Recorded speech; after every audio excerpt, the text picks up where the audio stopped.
Today's episode is something different from usual. Today, I'm going to tell you my process for writing an episode of Easy Stories in English.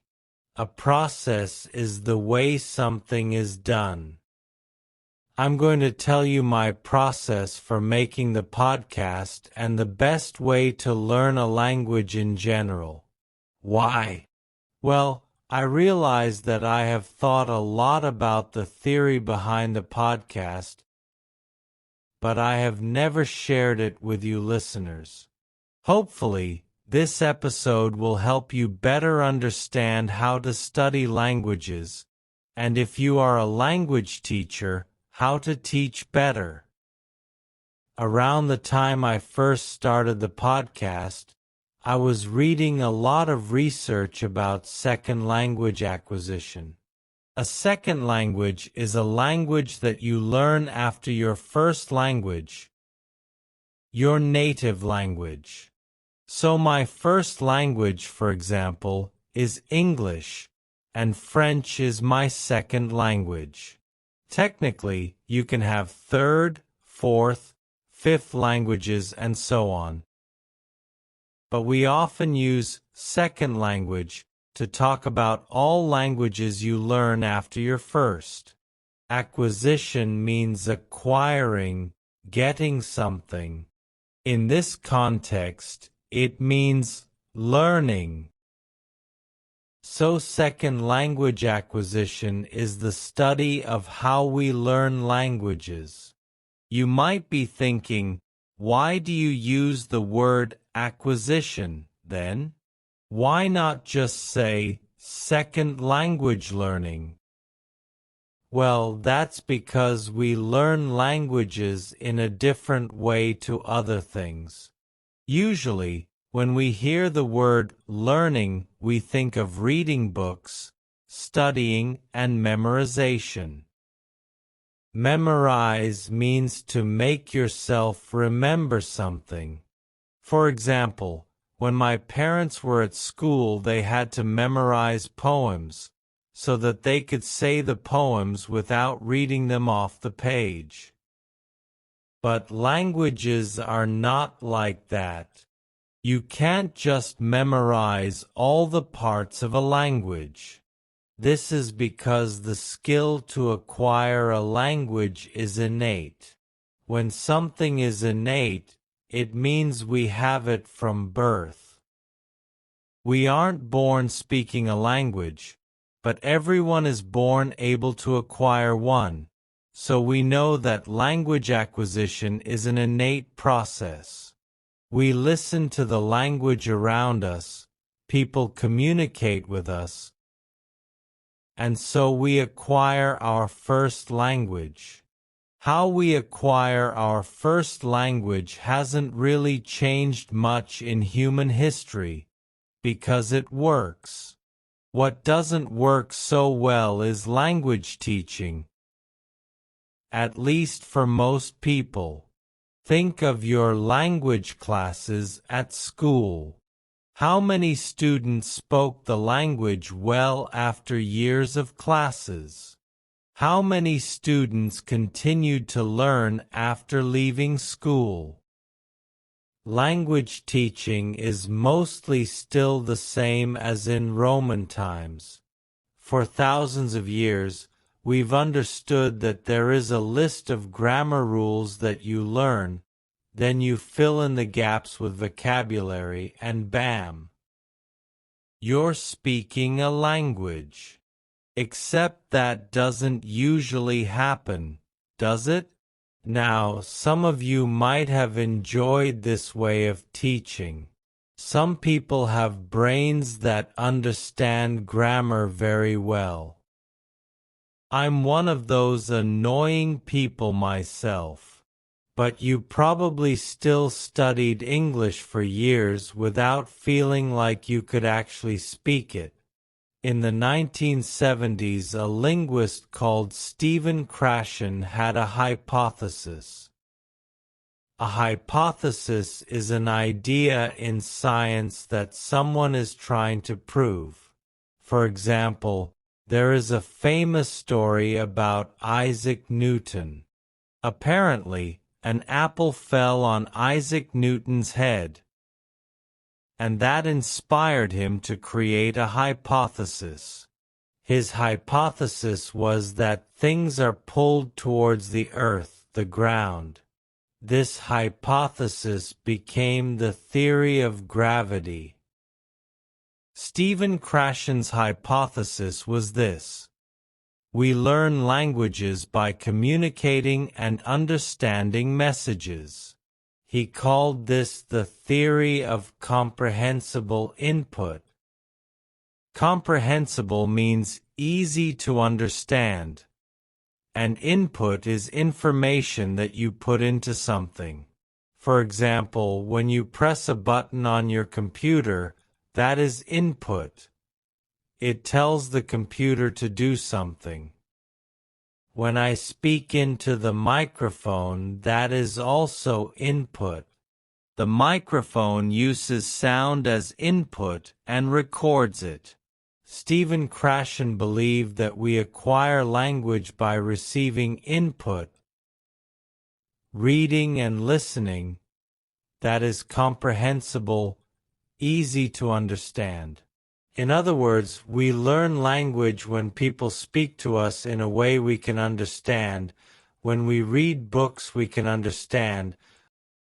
When we listen to podcasts, we can understand. Maybe like this one. And so on.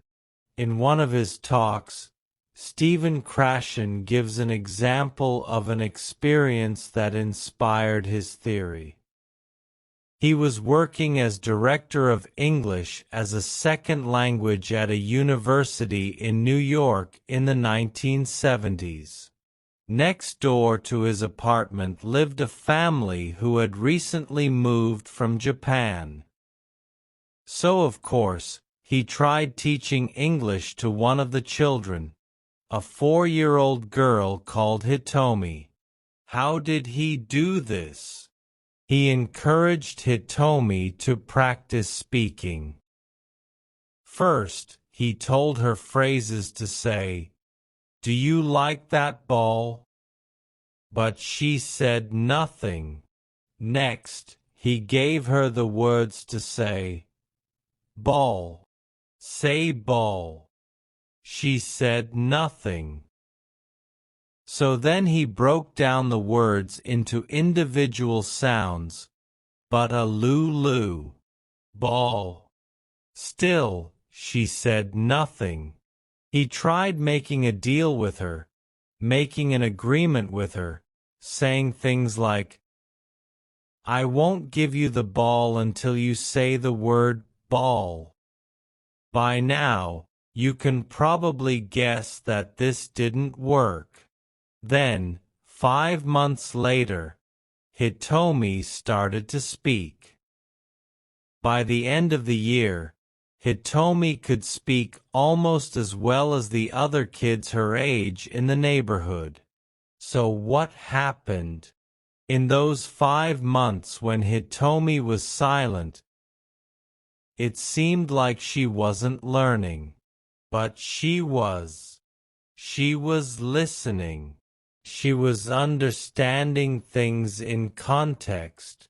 She was acquiring language through comprehensible input. Now you may be thinking, hey, I spend lots of time watching TV shows in English, and it's taken me a lot longer than 5 months to be able to speak. Well, think of it this way. In those 5 months that Hitomi was in New York, she was surrounded by English all day, every day.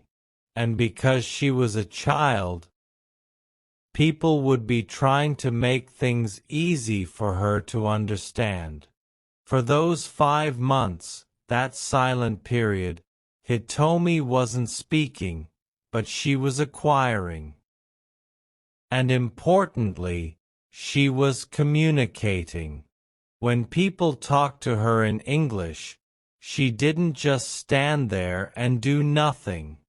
She told people when she understood and when she didn't, and she could answer simple questions.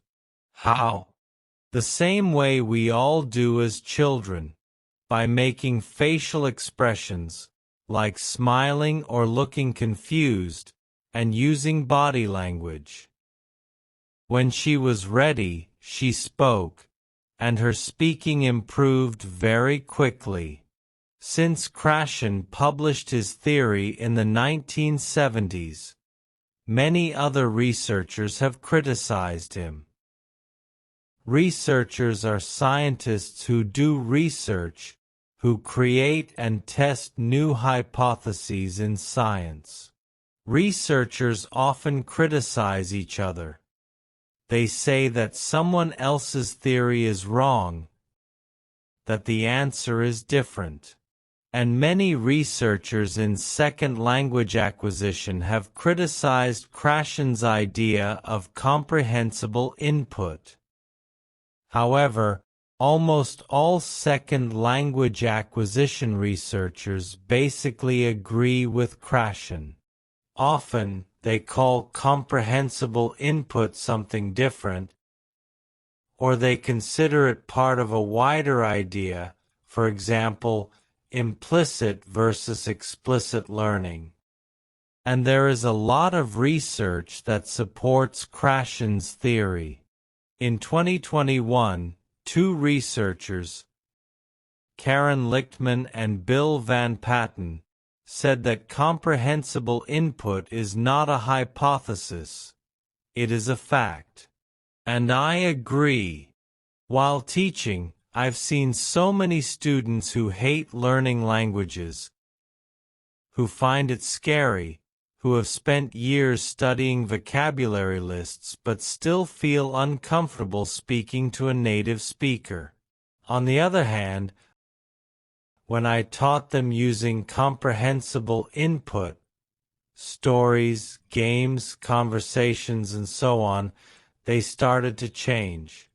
They grew more confident, and they began to use the language without thinking about it. So when I started Easy Stories in English, I used Krashen's theory to guide me. As I said earlier, other researchers have added ideas to Krashen's work, and there is lots of important research on second language acquisition that has happened since the 1970s. However, Krashen's theory is a great introduction to this topic, and I think it is the clearest way to talk about these ideas. If I was teaching this as a class in university, I would talk more about other researchers, but this really is an introduction to the topic. So, the theory of comprehensible input is made up of 5 hypotheses. I'm going to explain each of the 5 hypotheses.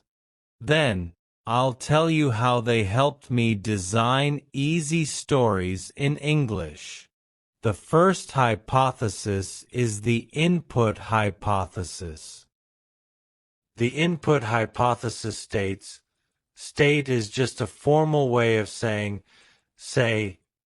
The input hypothesis states that people learn language when they understand input that is slightly above their current level, their level right now.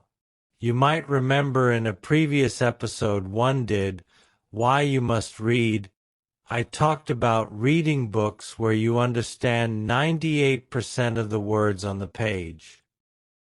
This is an example of the input hypothesis used practically. We learn best when we understand almost all of the text or audio, but there is a small part that is new. Often we can figure out what the new thing means. We can understand or guess what the new thing means because of the context around it. The input hypothesis is often written as I+1. This is a mathematical way of understanding it. I means interlanguage, the form of language that the learner has acquired so far, and +1 is the new information that is being added. If you add too many new elements, for example, you read a book where you only understand 50% of the words on the page, you will get tired and confused quickly, and you won't learn as well. So it's I+1 and not I+20. Many researchers criticized this hypothesis and said that this was unclear. What is I and what is 1? However, all popular theories of second language acquisition since the 1970s have agreed with this idea in general. They disagree about what happens in the brain after the comprehensible input, but they agree that it is necessary. Another important thing to add is that input needs to be comprehensible, but it also needs to be communicative. Remember the example of Hitomi earlier? Hitomi was surrounded by children and adults who wanted to communicate with her. She was not learning English from a teacher who only talked about grammar. For language to be acquired, there needs to be communication in the classroom, and for communication to work, there needs to be a goal. That's why I teach using stories. Creating stories and telling stories has a clear communicative goal. Often that goal is just having fun.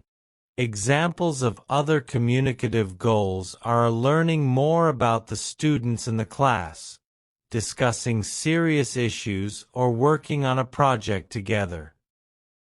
If you're learning by yourself, you might think that reading books and listening to podcasts isn't communication, but it is. I'm communicating a message with my stories, and when you read them, you are thinking about what they mean and whether you like them. That is an important form of communication. The second hypothesis is the acquisition-learning hypothesis. I talked earlier about the difference between acquisition and learning. Basically, learning is a conscious process. Conscious means you know when you are doing it, and acquisition is a subconscious process. When something is subconscious, you don't realize it's happening. So learning might be studying grammar rules, and acquisition might be understanding the meaning of the word ball by meeting it in lots of different contexts.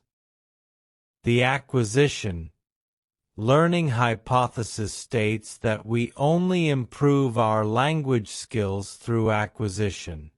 Of course, this is controversial.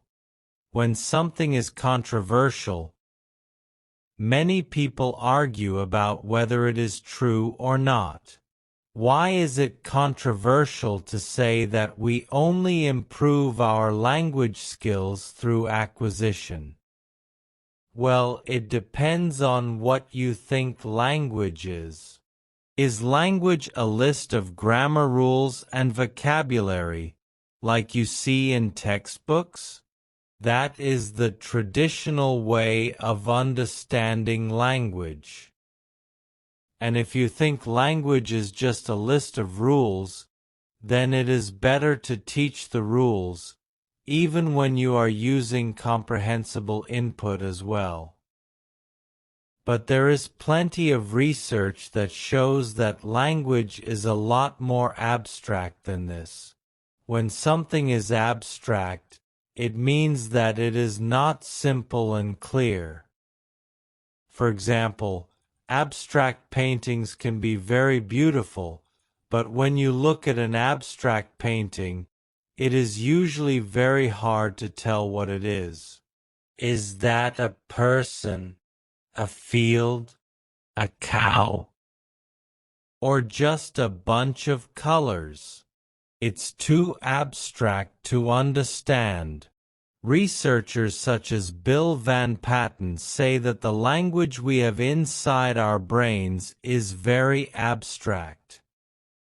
It's quite difficult to test abstract knowledge scientifically, but it is possible. I won't get into the details because it's quite complicated, but there are ways to test for subconscious knowledge of a language, and now we can even use machines that look at people's brains while they use language. In my own experience, I can usually tell when a student has mainly used conscious learning instead of subconscious acquisition. In the past, I have had students who learned through an app like Duolingo, which mainly uses conscious learning. Often, they didn't really listen to what I said and understood very little. Then, when they wanted to speak, they looked in the air, said, and spent a long time trying to find the right word. It was like their brain had put the words in a box of facts and not in the box of language. Stephen Krashen's third hypothesis is the monitor hypothesis. The idea is that we have a monitor which allows us to listen to our own language use and change it. For example, when you write a document, you use your monitor to check the grammar and spelling. When you speak in front of an audience, you use your monitor to make sure you are saying the right words. Basically, the monitor is the little voice inside our heads that helps us speak and write better. The monitor hypothesis states that consciously learned language can only be used to monitor our output, our speaking and writing, after we've already said or written it. But the original speech and writing comes only from our subconsciously acquired language. Think of it this way. Maybe you find the present perfect tense really hard in English. I know a lot of learners do. So you study all the rules, learn how to make the tense and what situations to use it in.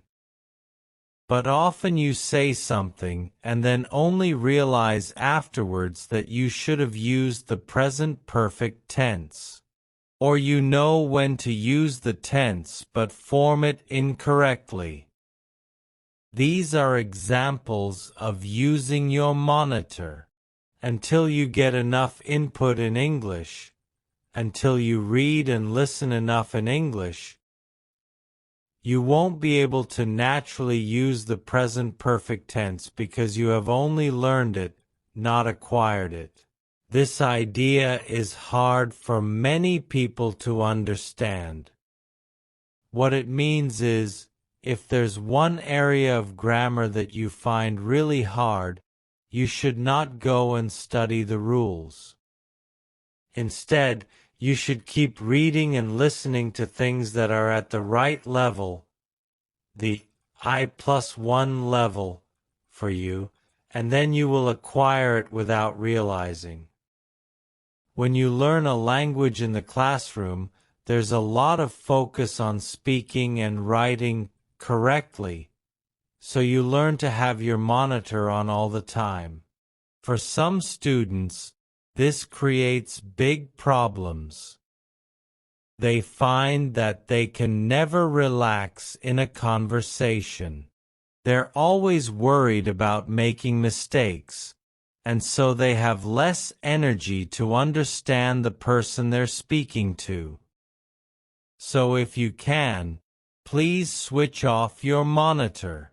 Find people who don't correct your grammar and who make you feel confident while speaking. Stephen Krashen's fourth hypothesis is the natural order hypothesis. The natural order hypothesis states that all learners acquire certain things in a specific order. Interestingly, the natural order of grammar acquisition is quite different from what people expect. The grammar that we often think is simple is sometimes acquired much later than other grammar points. For example, in English, we add an s to the end of verbs in the third person singular of the present tense. For example, we say, I walk, but he walks. This is quite a strange rule, because verbs don't change like this otherwise in English.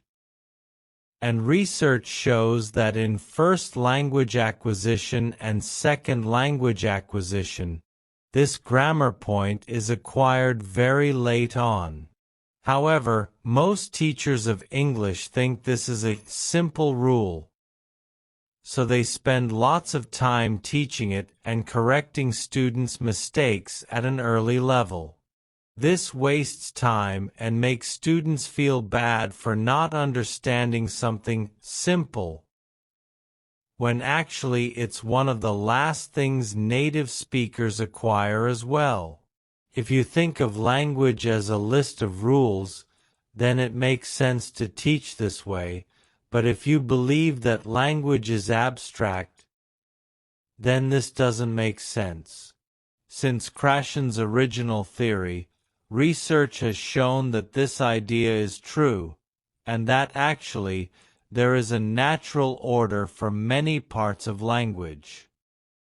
This is sometimes called ordered development.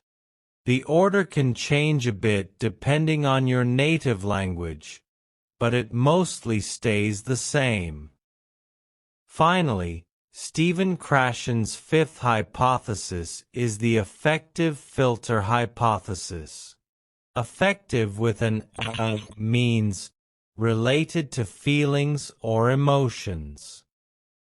A filter is something that you use to keep some things out but take some things in. For example, you might use an air filter to keep some things in the air, like oxygen. Oxygen is very important for us to live. But to take out things like dead skin and pollen, which make the quality of the air worse. The affective filter hypothesis states that when a learner has negative emotions, bad feelings, like anxiety, nervousness, or boredom, the negative emotions create a filter which makes acquiring language harder. If you're having fun while learning English, and you feel relaxed, you're going to understand a lot more of the language. But if you're bored, hungry, or scared that you'll say something wrong, you'll understand less language. Those negative emotions create a filter that stops the language from coming in. Therefore, it is very important for language classes and language resources to create positive feelings. Correcting students for making mistakes, in my experience, mainly creates negative emotions. And over time, students can build up a strong affective filter. I've had students who are so nervous that as soon as they don't understand one word, they panic, they get anxious, and then they cannot understand anything. So, these are the 5 hypotheses that make up Stephen Krashen's theory of comprehensible input. I'll just remind you of what they are, then we'll take a break. And when we come back, I'll explain how I use them to make easy stories in English.